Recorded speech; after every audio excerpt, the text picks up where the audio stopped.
My name's Tony Rees and my occupation is a gas engineer. I started back in 1986. I followed my dad into the business with British Gas, did 10 years there, then went off to a couple of other places, had a couple of apprentices and fell into training for the last 20 years. I felt ill for a couple of years, didn't know what it was, thought I was getting old. I went to the doctors 7 or 8 times within about 6 months. Back in 2019, I was working for ATAG at the time, and I even actually left ATAG because I thought it was the job that was getting me down, it was wearing me out. And it was only because my partner come with me to the doctors and said, look, enough's enough, he needs to be seen, that they said, oh, we'll send you up to the hospital, we don't think it's anything major.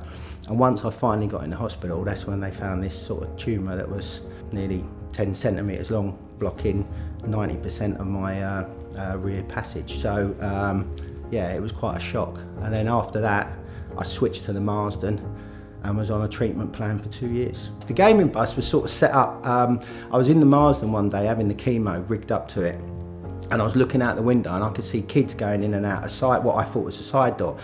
But that turned out to be the main part of the kids' Marsden. And it was heartbreaking seeing the kids go. It's bad enough as an adult dealing with cancer, but these kids haven't got a clue what's going on. And they're still smiling and they're still running around. And then I was talking to I think one of the dads outside, and he said, oh, it'd be great if they had something to do. And I said, well, haven't you? He said, well, they've got some games machines, but the controllers are broken or they've gone missing, you know, the TVs don't work. And then all of a sudden, you know, because I was sort of on chemo and everything else, the doctor said to me, you need a hobby, you need something to keep you busy because you're going to go mad just sitting at home. So I started playing video games again and collecting some of the old stuff I had. And then I just had this idea that I can put these games into a bus, and if the kids can get something out of it with their parents, they can spend a couple of hours playing games that their parents would remember, playing games that they know. I go out to individual people kids who are struggling with cancer, or have someone in the family with cancer, or they're stuck at home, so I would take the bus to them.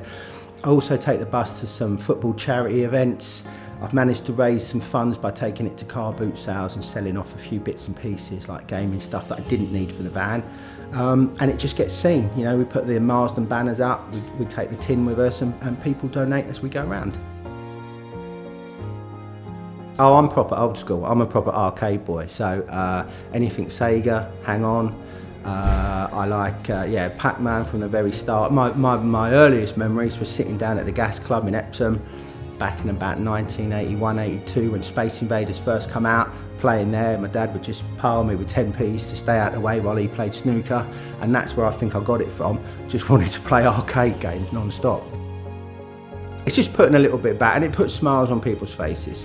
It's not something that's going to change the world, but if it just makes a bit of difference to one person, or if when I'm round there I can tell them, you know, if you feel pains, you know, and you're going to the doctor and they're saying sort of, no, you're all right. If you don't feel right, just keep on pushing because you need to see a proper specialist.